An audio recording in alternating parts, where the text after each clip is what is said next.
So we're going to talk to Shuttle here. Shuttle of Blood Legion. You guys will hear his awesome accent next. I haven't heard it yet myself. Shuttle of Blood Legion, #1 U.S. Paladin, U.S. Guild, that kind of stuff. He's got a cool bus and a big BlizzCon mansion that his guild's staying at. Be jealous. One sec. Yep. One sec. I can't hear you. One sec. What's your guess? One sec, guys.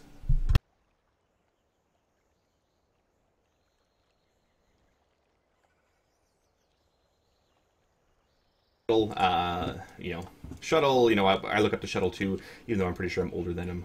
But he's a fantastic player. He knows his shit, that kind of stuff. So Shuttle, let's talk about healers for a sec here. And this is, we can talk about interviews and what Blood Legion does compared to other guilds. But let's say, what do you look for as a healer, maybe when you interview? And I mean, are all your healers present for, let's say, a healer interview? Typically how an interview with Blood Legion would go down. You'd have all the healers basically in the channel, then as well as, the senior members. We all take our turns asking questions as well. And how long does a typical Blood Legion interview last for? I mean, it varies between the actual applicant. If we feel as a guild we need more information, obviously the interview will go on more. You're looking in the ballpark of 2 hours, maybe 3. Again, it just, it depends on the person. Yeah, and again, you tailor each interview to, that person, like he says. An example of mine, mine typically lasts 30 minutes to an hour because that's how much information I want to get out of them. I mean, Blood Legion, again, they have to be very, very thorough of who they recruit, of, how strong that player is going to be. And yeah, obviously, if take a piss break, whatever, that's fine too. But I mean, you're applying to be one of the best writers. You need your shit inside and out. But excuse me. But a 2 to 3 hour interview, I mean, it's long for anybody. But you know what? In business later on, when you guys get older in life, when you guys grow up and decide what you want to do with your lives, interviews like that, a little bit more commonplace. And yeah, 2 or 3 hour interview. With, again, multiple people being in that interview, because it is a core slot. Another question for you, Shuttle. What's the turnover like in Blood Legion? How often are you recruiting to replace somebody? I mean, typically, no one really leaves. If you look at our roster, we've people who've been in the guild for 5 years. I don't even think we have any members actually in the guild. Currently, you have your trials and members. You're a member for a year, then you're promoted up to a veteran. So right now we have absolutely no members at all. They're all veterans or trials. So the turnover is very small. We rarely recruit new players going in. Simply people don't leave, but life does happen. So yeah, I mean, and that's fantastic. Very small turnover, yeah. Yeah, and that's good. I mean, that's ideal, and that's a little bit more prevalent in those higher end guilds where. I mean, if you're one of the best, where else are you going to go? Like, are you going to transfer servers and go elsewhere? I don't think so. You're there, and it's a community. It's not just, Blood Legion, again, it's not just a raiding guild. They're a community. They're a lot more. They're a whole, they're a clothing line. They're, a TV show. They're everything. So let's talk about some of the interview questions that you guys might go through. Let's say... give me some examples. Let's say, are some a little bit more personality-oriented, some a little bit more fight-specific, and then some more class-specific? I mean, typically when we begin the interview, we want to gauge how interested they are in the actual game itself. Typically we don't like to recruit raid loggers because, in a guild like this, you can't be a raid logger. You need to maintain, up to 6 characters, typically. So I mean, we try and gauge people, how often do you play, and then, a lot of people joining the guild, they don't do ults as much, not many guilds do more than 1 ult raid, whereas we would do 5 or 6. So, a lot of the questions we ask are very game specific. So, we expect our people when they first join the guild, to be at the top of the game on their main. So a lot of the questions, we might ask some questions on the main, the main class, but we typically go over ults a lot more than mains. So, say healer, we'll ask you, a holy paladin question if you're a main paladin. Then they'll swap over to, say, a druid and ask 6 questions, 7 questions on that. Because, in Blood Legion, you don't apply as, a certain class. You're applying as a raider. We expect everyone to be able to just swap to different characters, just like that. So even though I've been playing a paladin for 9 years now, next tier, paladins might suck, and I'm on my druid for that entire tier. So, there's a lot of empathy, like, on just being the best on your ults. So, then you obviously have the personality. So if you're spending 6 hours, 16 hours with this person, for a week, you typically want to not have some, weirdo, in the Mumble channel. So, yeah, there are, a few questions like that. But, a lot of it is in-game. Because, we are weirdos ourselves, so we get along quite well. So yeah, most of it is just game specific, class specific, ult specific. Then the big question is, how much free time do you actually have? Because not everyone can do our hours, which is a huge thing for applicants. Yeah, absolutely. So to touch on a couple points there, they don't want just a raid logger. They're looking for people that you're spending a lot of time per week with that person. We're all weird, and we have our eccentricities, whatever. All various spectrums of it. But somebody that fits with the right social culture of that guild is definitely important. You mentioned a little bit about different classes, and that interview different. You need to know if you apply as a holy paladin, but do you know? Do you have your ult as a druid, as a priest? Because again, like you said, paladins might be really weak, right? Does he have his druid ready? I'm sure Shuttle has multiple ults ready to go in case one class is really strong, and it's a huge time commitment, right? You need to be leveling those ults. You'll have garrisons now.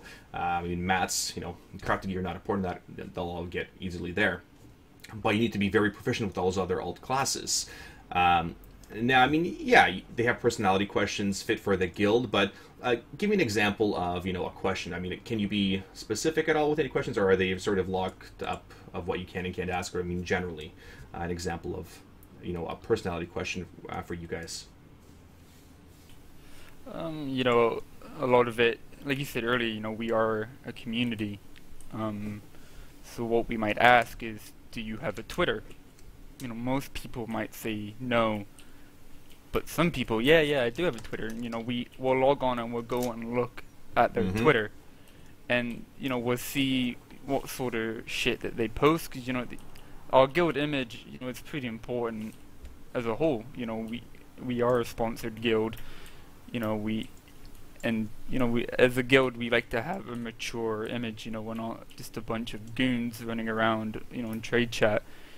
So, we ask social media, how they handle it, how they handle on the forums, all these different sort of social media questions, and just how you portray yourself as a person.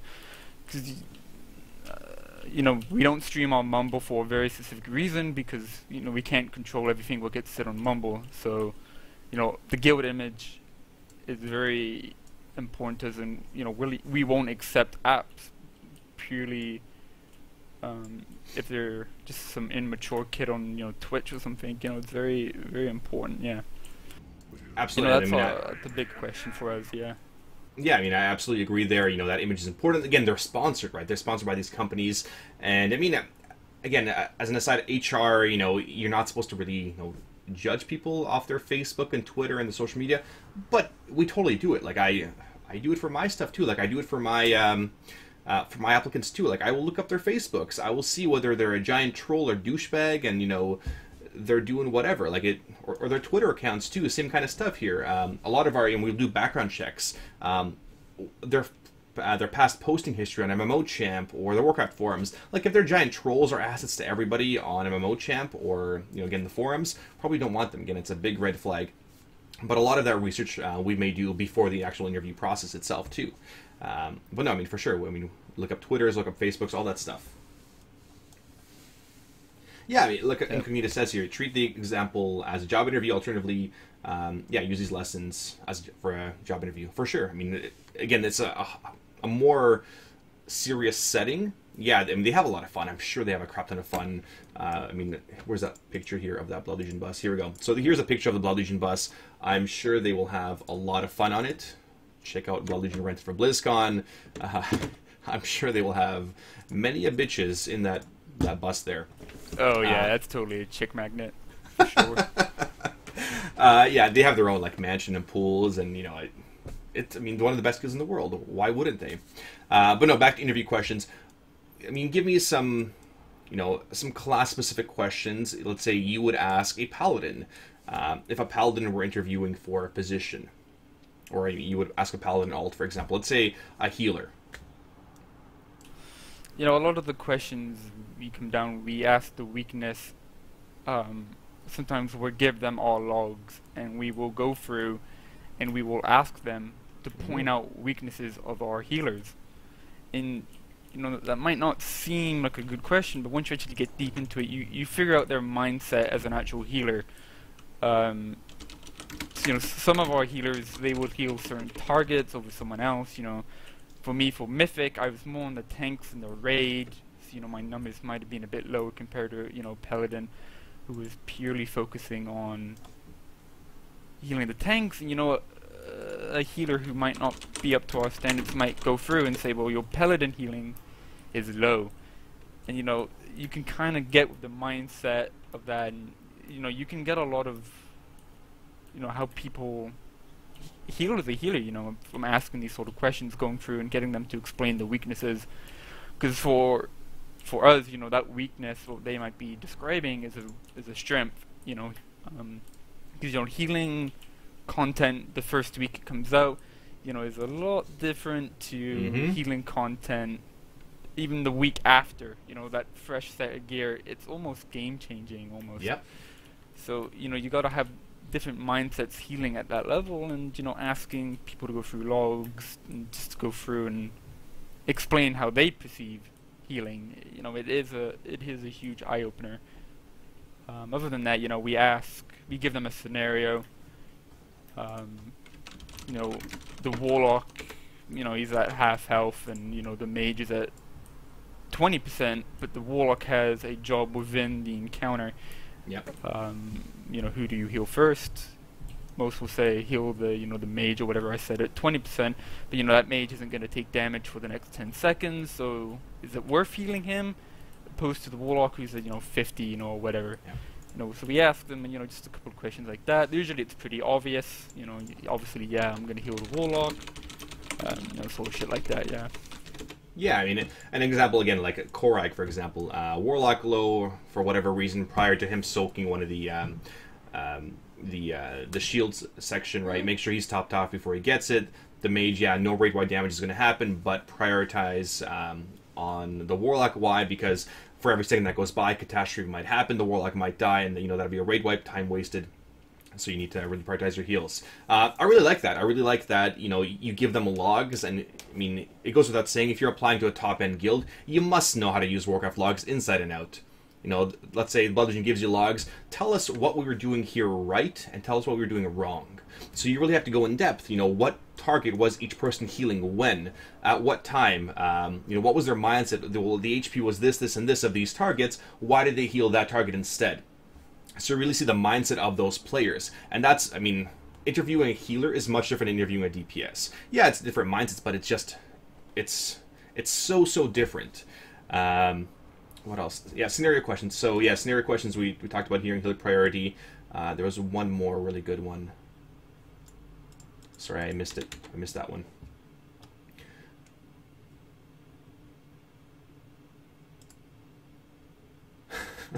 What are some typical questions you'd ask? Let's say a Holy Paladin that's also a GM of a 9-year-old raiding guild. We'll skip that one. We'll skip that one for sure.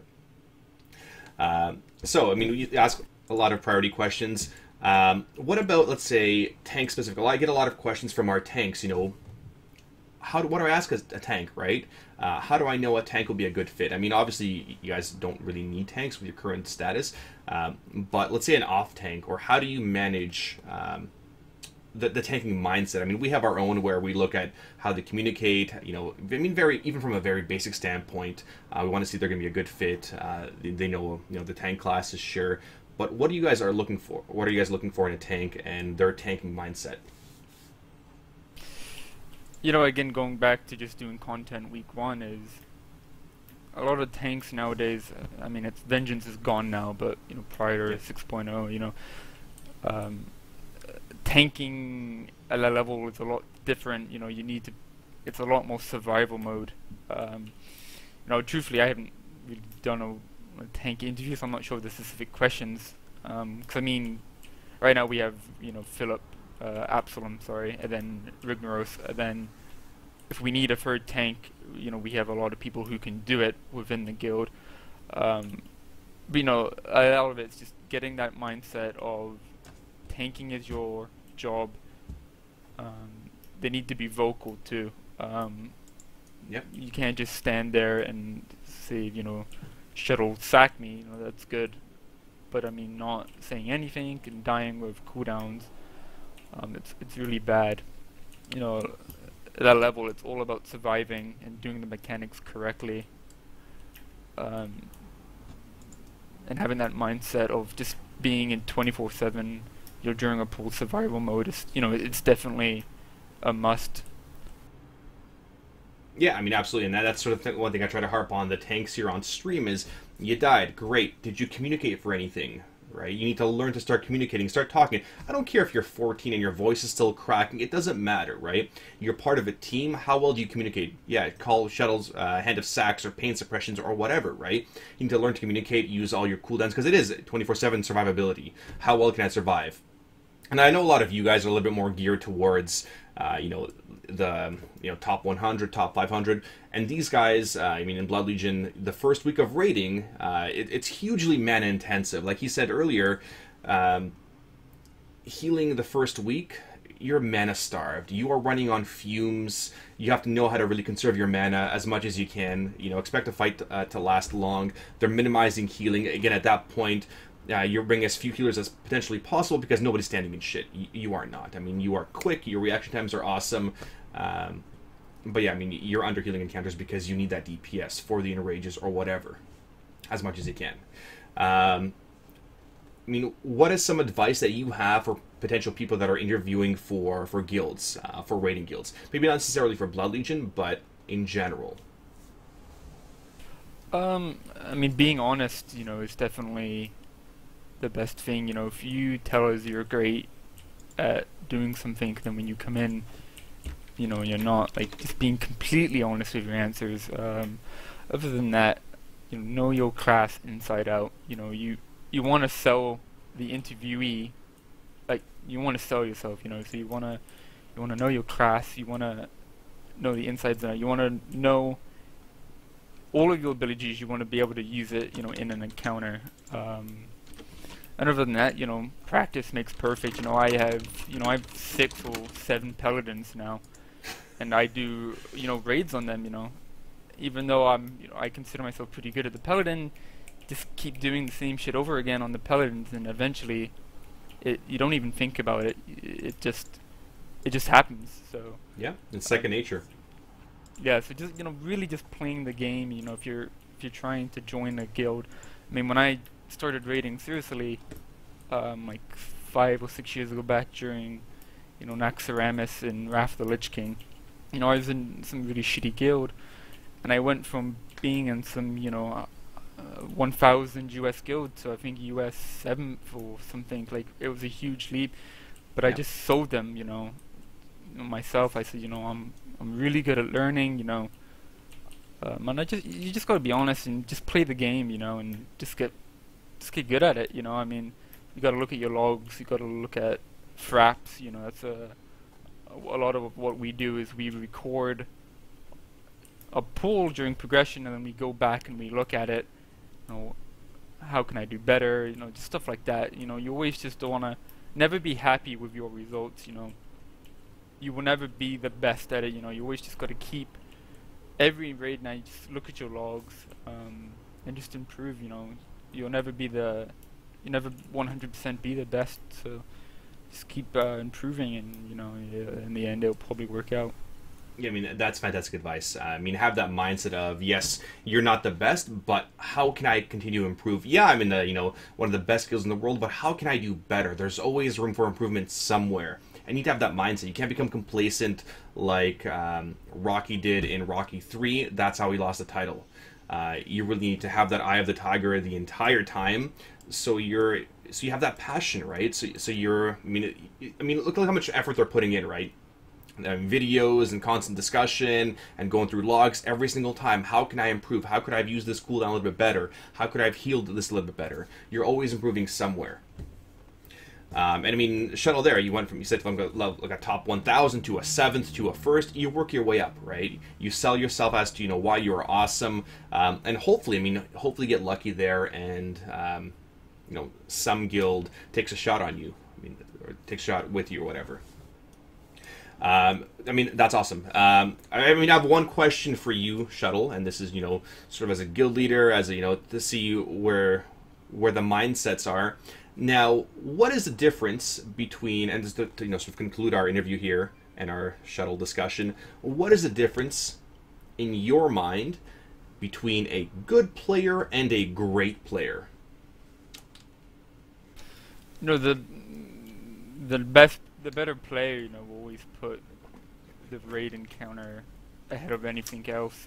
So what I mean by that is, you gotta play with the team mindset. That's definitely something that at Blood Legion we definitely push. We don't have the best players in the world. You could look at our roster and you can see there's probably better players out there. But as a guild, we work as a guild. We're extremely, adept. Like, you just gotta be versatile, you gotta just keep at it, and really having that, the team mindset, just working as a team, and then, beyond that, outside of raid, you gotta do your homework as well. You gotta be you gotta know what you're doing. Being number 1 on the meters doesn't always mean that you're the number 1 raider, as you said earlier on your stream, just Warlocks padding on the ads, you might look good on the meters, but obviously that's scumbagging, it's not good damage, and not having that team mindset might actually hurt the raid. It's been said a few times, we would always take someone who meshes with the guild, who does their job in a progression setting, than someone who does really good numbers, but they die a lot, and they don't really work as a team. So yeah, it's a tricky question they answer, but really just having that team mindset is just number 1. And like I said earlier, never believe that you're the best at your game, and you always need to be improving, just constantly improving. So yeah. Awesome. I mean, that's great. It relieves me that that you guys think of that personality, of that team player mentality, which is really what we've been trying to promote here for the longest time on stream. Be that team player. Don't be that scumbag. It's not worth AoEing the ads for a little bit more DPS, for a few more embers, at the risk of the raid wiping. Like, it's just not worth it. Yes, you're mid-maxing, but yeah, I mean, that's awesome. Thank you, Shuttle, for your time. I mean, hopefully we'll be able to do this a little bit more, in a little bit more organized fashion. Maybe we'll get some more people down here as well. But I mean, that was fantastic. Thank you for your time, for the awesome answers. Huge help. Again, for those of you that don't know, this is Shuttle from Blood Legion. You guys can, I mean, sometimes he streams, he's around doing stuff on his 6 healer alts, whatever. You guys know who Blood Legion is. Yeah, they're fantastic, and I'm sure they'll be at BlizzCon with their big party bus with all their girls. Yeah, it'd be fantastic. So thanks again, Shuttle. I really appreciate it. Thank you. Yep, thanks for having me. Awesome. Again, I mean, that was fantastic. Shuttle's a great guy. I mean, Shuttle, I've always gone to him for, Paladin questions, Paladin advice, get some feedback on him or from him, regarding certain talents or specs or whatever. So yeah, I mean, he's a great guy. So, I mean, it's been a huge help. Again, so you guys see this different dynamic between what top-end guilds are asking between what, you may ask. I wouldn't go through a 2-3 hour interview for, a guild that's, top 100, top 200. probably not worth it. These guys are being very thorough, but they have a lot of questions to ask. Again, they're going through, you know, all your alts, they're going through all that stuff. They want that perfect guild or that perfect player forever. You know, he mentioned earlier that Blood Legion doesn't go through any turnover. You are there for years and years and years and years. They haven't had any, like, members, somebody joining in the last... Well, somebody in the last, like, 2 years, right?